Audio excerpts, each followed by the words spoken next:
வாழ்க வையகம்,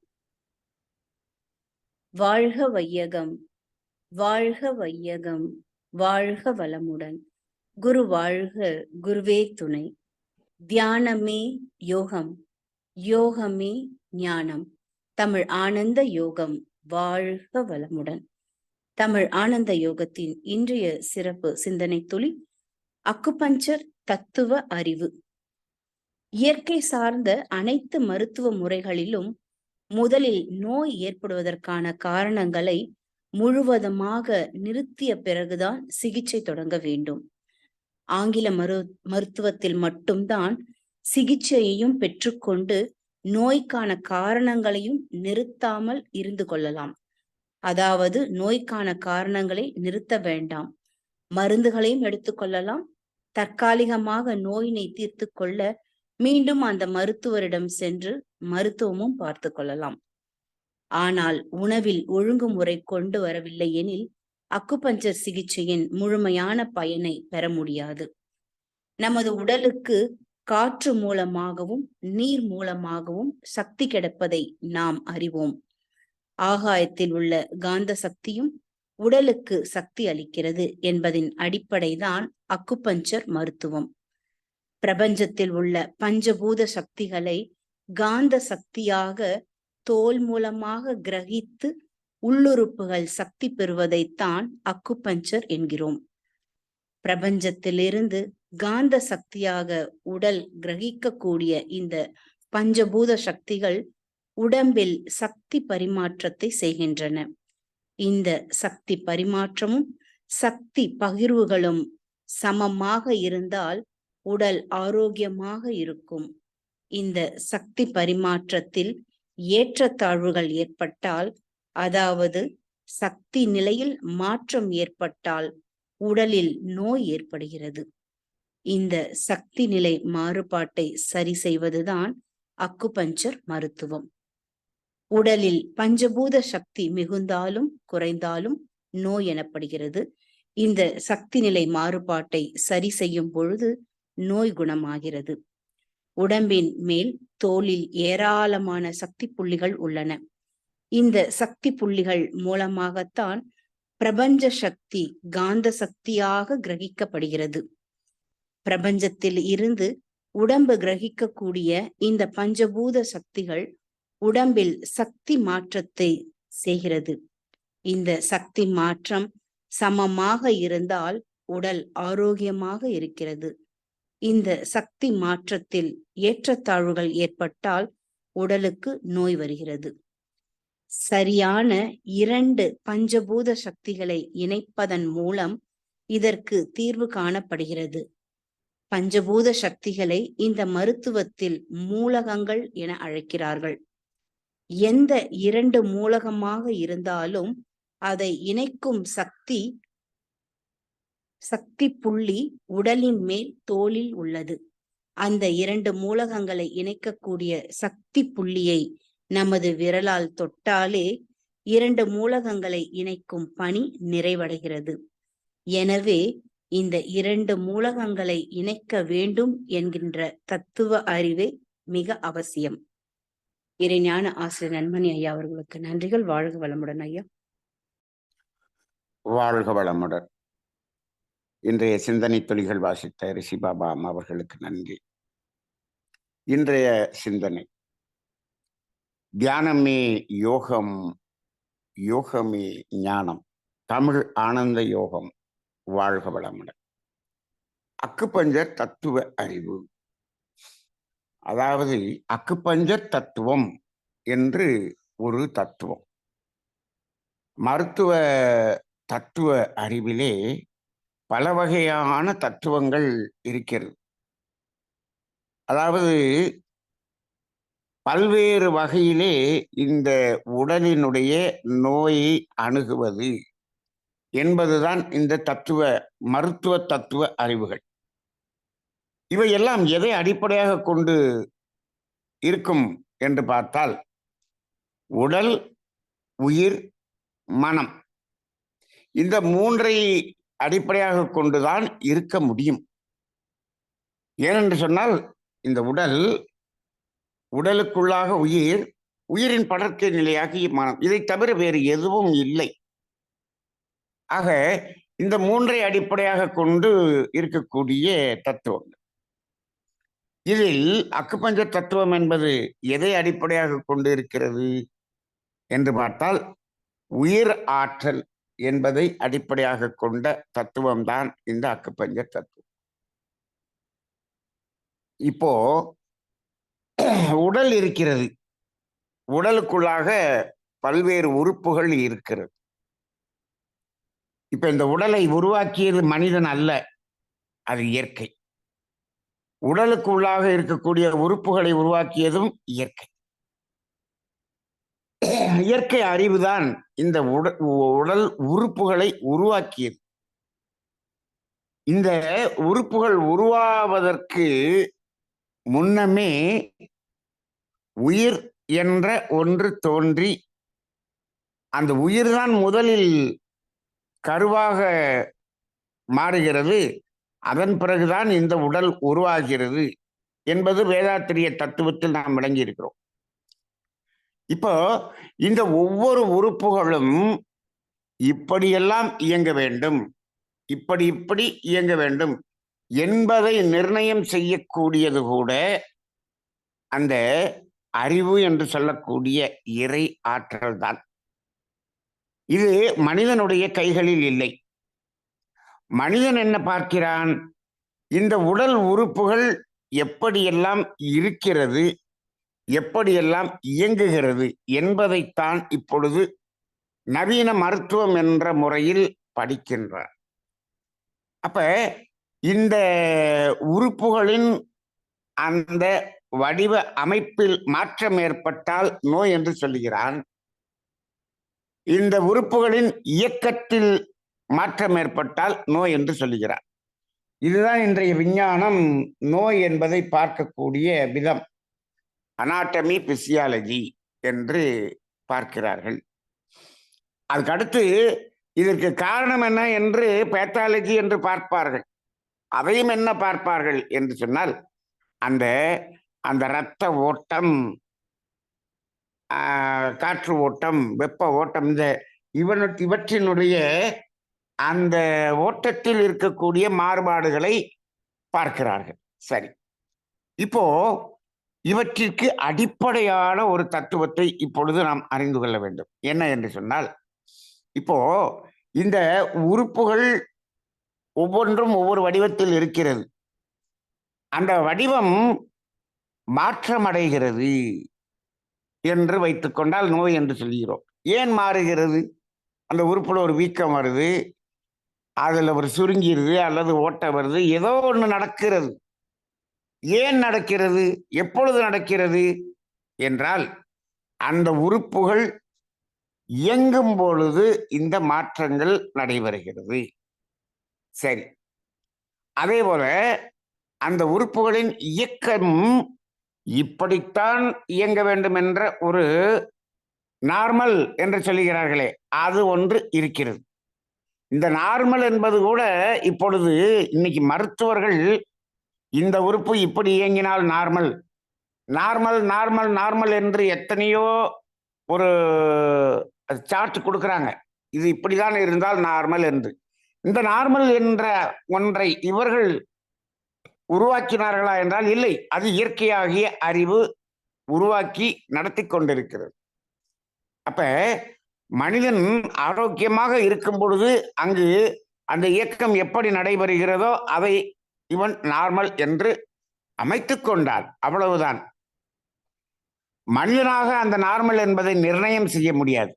இப்பொழுதெல்லாம் அந்த நார்மல் என்பதை மருந்துகள் விற்பதற்காக நார்மல் என்பதை மாற்றி அமைத்து இவர்கள் நிர்ணயம் செய்யக்கூடிய இறை துரோகம் கூட நடந்து கொண்டிருக்கிறது என்று சொல்லுகிறார்கள். சரி, ஆனால் அது நார்மல் என்பது இயற்கை நிர்ணயம் செய்ய வேண்டும், இயற்கை அறிவு நிர்ணயம் செய்ய வேண்டும். சரி, இப்போ இந்த உறுப்புகள் எல்லாம் இயங்குகிறது. எப்படி இயங்குகிறது, எதை கொண்டு இயங்குகிறது என்று கொண்டால் அதனுடைய மூலத்தை தெரிந்து கொள்ள வேண்டும். ஆனால் இதை இப்பொழுது நாம் சொல்லக்கூடிய இந்த பகுதியை, சிந்தனையை விஞ்ஞான மருத்துவம் விளங்கிக் கொள்ளாது. என்ன என்று சொன்னால், அறிவையும் ஆற்றலையும் கொண்டுதான் இந்த உறுப்புகள் அனைத்தும் இயங்கிக் கொண்டிருக்கிறது. அறிவையும் ஆற்றலையும் கொண்டு. அறிவும் ஆற்றலுமா? அப்படி என்றால் அறிவும் ஆற்றலும் என்றால் இறை அறிவு, இறை ஆற்றல், இந்த ரெண்டு தான். இப்ப அறிவும் ஆற்றலும் இல்லாட்டி இந்த இயக்கம் நடைபெறாது. அப்ப அந்த ஒவ்வொரு உறுப்புக்கும் அறிவு இருக்கிறது. அது அந்த உயிர் ஆற்றல் என்று சொல்லக்கூடிய அந்த ஆற்றலை கொண்டுதான் இயங்கிக் கொண்டிருக்கிறது. இதை முதல்ல புரிந்து கொள்ளாமல் அக்குபஞ்சர் தத்துவத்தை புரிந்து கொள்ள முடியாது. அப்ப உயிராற்றல் என்ற ஒரு ஆற்றல் இருக்கிறது, அதுதான் இந்த உறுப்புகளை இயக்குகிறது என்பது இந்த விஞ்ஞான மருத்துவத்துக்கு தெரியாது. இந்த அடிப்படை தத்துவம் தெரியாமல் மருத்துவம் என்று ஒன்று இருந்தாலே அந்த மருத்துவத்தால் எந்த நோயையும் குணப்படுத்த முடியாது. ஆக இப்பொழுது உடலின் அந்த உறுப்புகளின் இயக்கத்தை இயக்குவது அந்த ஆற்றல். அதைத்தான் காந்த ஆற்றல் என்று சொல்லுகிறோம். அந்த அடிப்படை உயிர் ஆற்றலை அக்குபஞ்சர் தத்துவம் எப்படி பிரித்து பார்க்கிறது என்று சொன்னால், ஒவ்வொரு உறுப்புகளையும் ஒரு 5 பிரிவுகளாக, குழுக்களாக பிரித்து விடுகிறது. ஆனால் இந்த பஞ்சபூதங்கள் 5 பஞ்சபூதங்களுக்கு உரிய உறுப்புகள் என்று பிரித்து விடுகிறது. அப்ப உடலில் இருக்கக்கூடிய அத்தனை உறுப்புகளும் இந்த பிரிவுகளின் அடிப்படையில் பகுக்கப்படுகிறது. ஒவ்வொரு அந்த பஞ்சபூத உறுப்புகளுக்கும் அதனது உயிராற்றல் இயங்கிக் கொண்டிருக்கிறது. அது எங்கு இயங்கிக் கொண்டிருக்கிறது? உச்சி முதல் பாதம் வரை. இவற்றையெல்லாம் கண்டு அவற்றில் அந்த ஓட்டத்தில் எந்தெந்த இடமெல்லாம் பிரபஞ்சத்திலிருந்து அந்த ஆற்றலை ஈர்க்கக்கூடிய இடங்கள், புள்ளிகள் என்றும் அமைத்துக் கொண்டிருக்கிறது. இதையெல்லாம் கண்டு உணர்வது என்பது பெரிய ஞானம். சித்தர்கள் ஞானத்தால் கண்டு உணர்ந்த ஒன்றுதான் இந்த அக்குபஞ்சர் மருத்துவ அறிவு. அப்ப அப்படி கண்டுபிடித்து ஒவ்வொரு பஞ்சபூதத்தினுடைய உயிராற்றலும் சமமாக அதனுடைய இயக்கச் சீர்மையில் ஓடிக்கொண்டிருக்கும் பொழுது அந்த பஞ்சபூத உறுப்பு, அதை சார்ந்த உறுப்புகள் அனைத்தும் அதனுடைய இயக்கத்தில் சரியாக இயங்கிக் கொண்டிருக்கிறது என்பதுதான் இந்த அக்குபஞ்சர் மருத்துவ தத்துவம். சரி, அப்ப இப்போ அதில் எங்காவது ஒரு இடத்தில் தேக்கம் ஏற்பட்டால் அல்லது குறைவு ஏற்பட்டால் அங்கு என்ன ஆகிறது? அதனுடைய உறுப்புகளின் இயக்கம் பாதிக்கப்படுகிறது. அங்குதான் நோய். அப்ப இந்த பஞ்சபூதங்களினுடைய உயிராற்றலினுடைய ஓட்டம் சமநிலையாக இருக்க வேண்டும். அப்ப இப்ப என்னாச்சு? இந்த உயிராற்றலின் சமநிலை பாதிக்கப்படும் பொழுதுதான் இந்த உறுப்புகளின் இயக்கம் பாதிக்கப்படுகிறது.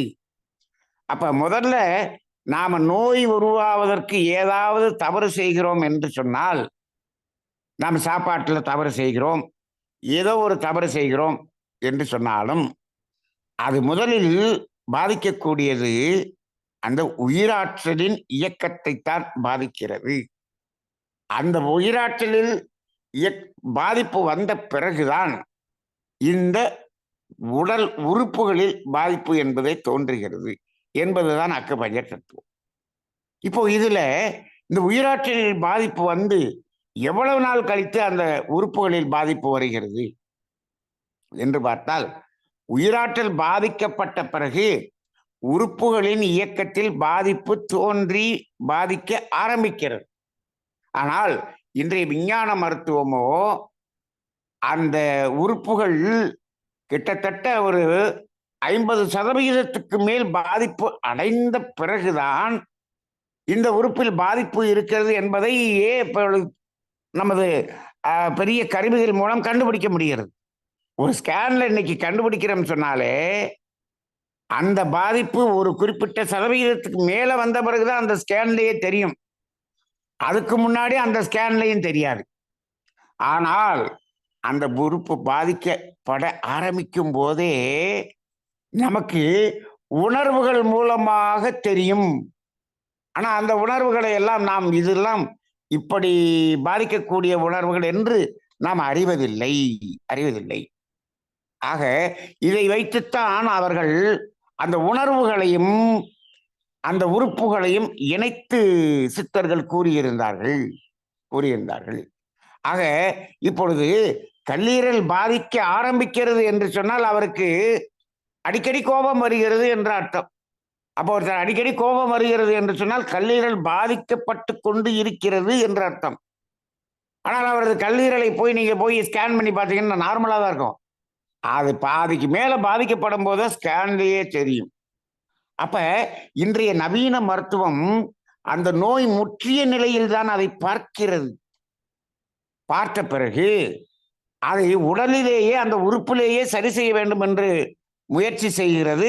அதைத்தான் அது வைத்தியம் என்று செய்கிறது. அதனால் அந்த நோயினுடைய மூலத்தை கண்டுபிடிப்பதே இல்லை, அந்த நோயை குணப்படுத்த முடிவதும் இல்லை. இதுதான் அவர்களுடைய தத்துவம். ஆனால் உடனடியாக அந்த நோயினுடைய அந்த துன்பம் தெரியாமல் அதை நிறுத்தக்கூடிய வேலையை அது செய்ய முடியும். அதை ஒன்றைத்தான் செய்ய முடியும். இந்த மருத்துவத்தால் அந்த நோயினால் உனக்கு துன்பமாக இருக்கிற அந்த துன்பம் தெரியாமல் நிறுத்த முடியும். இதைத்தான் செய்ய முடியும். ஆனால் இந்த அக்குபஞ்சர் தத்துவமோ என்ன செய்கிறது? அந்த உயிராற்றல் எங்கு தேங்கி இருக்கிறது, எங்கு பற்றாக்குறையாக இருக்கிறது என்பதை நாடி பரிசோதனையின் மூலமாக கண்டு உணர்ந்து எந்தெந்த புள்ளியை தொட்டால் இந்த உயிர் ஓட்டம் சமமாகும் என்பதை அறிந்து அதை சமநிலைப்படுத்தி விட்டோம் என்று சொன்னால் உடனடியாக அந்த உயிர் ஆற்றல் சமநிலையாக ஓட ஆரம்பிக்கிறது. அது கொஞ்சம் கொஞ்சமாக அந்த உறுப்புகளில் இருக்கக்கூடிய நோய்த்தன்மையை சரி செய்ய ஆரம்பித்து விடுகிறது. ஒன்றே ஒன்று மட்டும் இந்த மருத்துவ ஞானத்தில் நாம் தெரிந்து கொள்ள வேண்டும். இந்த உடலில் இருக்கக்கூடிய எத்தனை பெரிய நோயாக இருந்தாலும் சரி, அந்த நோயை குணப்படுத்தக்கூடிய உயர்ந்த மருத்துவர் யார் என்று இப்பொழுது சொல்ல வேண்டும் என்று சொன்னால் அது உயிர் என்றுதான் சொல்ல வேண்டும், உயிராற்றல் என்றுதான் சொல்ல வேண்டும். நமது உயிராற்றல் தான் நமது நோயை குணப்படுத்தக்கூடிய ஒரு உயர்ந்த மருத்துவர். அந்த உயிராற்றலை நீங்கள் நன்றாக பெருக்கச் செய்து அதை ஆற்றல் உள்ளதாக ஆக்கிவிட்டால் அது இந்த உடலின் அறிவை கொண்டு அது அந்த நோயை சமன் செய்துவிடும், சரி செய்துவிடும். இந்த உயிராற்றல் நினைத்தால் உடலை சரி செய்ய முடியும். ஏன்? இந்த உடல் உறுப்புகளை உருவாக்கியதே இந்த உயிராற்றல் தான். அதுவே இன்று விஞ்ஞான மருத்துவத்துக்கு தெரியாதே. இன்றைய விஞ்ஞான மருத்துவம் கருத்தரிப்பு மையம் என்று நிறைய கொண்டு வந்திருக்குது. கருத்தரிப்பு மையம் என்று கொண்டு வந்த இந்த மையங்கள் எல்லாம் ஒரு கல்லீரலை உருவாக்க முடியுமா? முடியாது. இது எல்லாம் இயற்கை அறிவின் துணை கொண்டு செய்ய முடியும். ஆனால் இப்பொழுது விஞ்ஞான மருத்துவம் என்ன செய்கிறது? ஒரு நுரையீரலை உருவாக்குகிறோம் என்று அந்த ஸ்டெம் செல் தெரபி என்று செய்து கொண்டிருக்கிறார்கள். அதை உருவாக்குறதுக்கும் அந்த ஸ்டெம் செல்லை வச்சுதான் உருவாக்க முடியும், அது இல்லாம உருவாக்க முடியாது. அதை உருவாக்குவது கூட எதுக்கு? ஸ்பேர் இருக்கக்கூடிய நுரையீரலுக்கு ஸ்பேர் ஒன்று கண்டுபிடித்து அதை உருவாக்கி வைப்பதற்கு இப்பொழுது கண்டுபிடித்துக் கொண்டிருக்கிறார்கள். அதை கண்டுபிடித்து வைப்பதனால் என்ன பலன்? பல கோடி ரூபாய் செலவழித்து விஞ்ஞானிகள் அங்கு ஆராய்ச்சி செய்து கொண்டிருக்கிறார்கள். அறிவின் நிலையில் இல்லாத ஒரு ஆராய்ச்சி என்றுதான் நாம் அதை புரிந்து கொள்ள வேண்டியிருக்கு. ஏனென்று சொன்னால் இந்த நுரையீரல் கெட்டுவிட்டால் அந்த நுரையீரலை நாம் பொருத்திக் கொள்ளலாம். அதற்காக பல லட்சம் கோடி செலவு செய்து ஆராய்ச்சி செய்து கொண்டிருக்கிறார்கள். இந்த பல லட்சம் கோடி செலவு செய்வதற்கு பதிலாக சில லட்சம் கோடிகளை செலவு செய்து இருக்கக்கூடிய நுரையீரலை கெடாமல் எப்படி பாதுகாத்துக் கொள்வது என்பதற்கு ஆராய்ச்சி செய்தால் உலகத்தில் மக்கள் ஆரோக்கியமாக இருப்பார்கள். ஆனால் இந்த மருந்து கம்பெனிகளும் அந்த முதலாளிகளுடைய குடும்பங்களும் ஆடம்பரமாக வாழ முடியாது அல்லவா? இதுதான் அங்கு பிரதானமாக இருக்கிறதே தவிர மக்கள் ஆரோக்கியமாக இருக்க வேண்டும் என்ற ஒரு தத்துவம் யாரிடமும் இல்லை. இந்த உலக மக்களிடம் அப்படியாகிவிட்டது. இந்த மக்கள் எல்லாம் அவரவர்கள் உங்களுடைய உயிராற்றலை சரி செய்து உங்களுடைய உயிராற்றலை விரயம் செய்யாமல் உங்களுடைய உயிராற்றலை பெருக்கிக் கொண்டால் ஆரோக்கியம் உங்களிடமே இருக்கிறது. எதற்காக இவ்வளவு பெரிய பெரிய பெரிய முதலாளிகளை வாழ வைத்துக் கொண்டிருக்கிறீர்கள் என்று இறைவன் கேட்கிறான். இறை அறிவு கேட்கிறது. உங்களுடைய அறிவிற்குள்ளாக அதை சிந்தனை செய்து பாருங்கள். அப்படி தோன்றிய தத்துவம் தான் இந்த அக்குபஞ்சர் மருத்துவம். ஆக இந்த மருத்துவம், இந்த விஞ்ஞான மருத்துவம் வருவதற்கு முன்னாலேயே இங்கு நடைமுறையில் இருந்தது. ஆனால் இப்பொழுது மனிதன் என்ன செய்கிறான்? அதாவது உடனடியாக தீர்வு வேண்டும் என்பதற்காக அதை வளர்த்து விட்டான் இந்த மனிதன். அப்ப இந்த அக்குபஞ்சர் தத்துவத்தின் அடிப்படையில் பார்க்கும் பொழுது உயிர் ஆற்றலை சரி செய்து உடல் அதனுடைய இயக்கத்தை, நோயை சரி செய்வது. அப்ப உயிர்தான் அதை போய் சரி செய்கிறது என்பதுதான் உண்மை. ஆக இன்னும் இந்த அக்குபஞ்சர் தத்துவத்துல உடனடியாக வலியை குறைக்க முடியுமா என்றால் அதற்கு கூட வழி இருக்கிறது.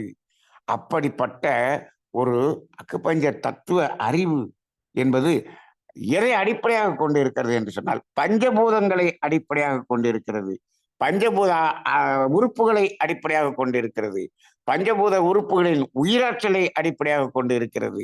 ஆக இந்த அக்குபஞ்சர் தத்துவம் முழுக்க முழுக்க முழுக்க வேதாத்திரியின் காந்த தத்துவத்தை அடிப்படையாக கொண்டு இருக்கிறது என்பதுதான் உண்மை. ஆக இது ஒரு இறை அறிவு மருத்துவ தத்துவம் என்றுதான் நாம் அதை புரிந்து கொள்ள வேண்டும்.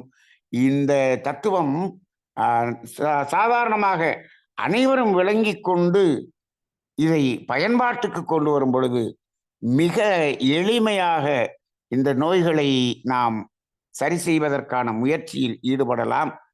ஆக இந்த உயிர் தத்துவம் என்பதை நாம் உணர்ந்து கொண்டு நாம் உடலை சரி செய்வோம், உயிராற்றலை விரயம் செய்யாமல் இருப்போம், உயிராற்றலினுடைய இயக்கத்தை பாதிப்படையாமல் பார்த்துக் கொள்வோம். உயிராற்றலினுடைய இயக்கம் தன் இயக்க ஒழுங்கமைப்பில் சீராக இயங்குவதற்கான அந்த புள்ளிகளை தொட்டு இயக்கக்கூடிய இந்த அறிவை நாம் அறிந்து கொள்வோம். வாழ்க வளமுடன்.